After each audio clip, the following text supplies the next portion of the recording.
and it's interesting you say that because most professionals I meet, regardless of the career that they're in, especially when they're starting out, they're doing the grunt work. They have to prove themselves. Yep. And especially when it comes to software sales, like I've been doing that since I graduated college 2019.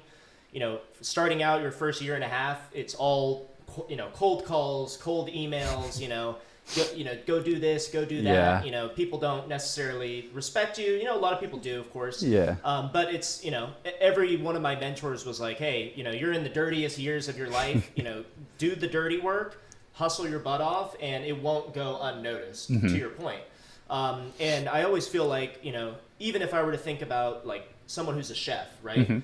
You could make a fantastic meal and be an absolutely incredible chef, but let's say you don't like to clean, you don't like to work with other people. Yeah. If I'm an employer of that restaurant and I want to hire an employee, hey, yeah, this guy's the best chef I've ever seen before, but holy cow, he can't work with other people. Yeah. Well, maybe I'm going to go with this other guy who's a real team player, he's invested in growing, he's willing to do the dirty work. So I think it's important where it's like, you know, even if you are talented about something, have a little humility because you're going to need that, especially early in your career, or, you know, you may, you know, cap out how much you're growing and developing. Yeah. And there's always going to be someone that's better than you at something until you reach the absolute pinnacle, and then you're operating at a different stratosphere than the rest of us, you know? Totally. Yeah, it's just the willingness to do the hard work, the willingness to be like a good team member. I think it's really underrated in today's age where, rightly so, everyone is an individual and we want to treat ourselves like we're a special individual.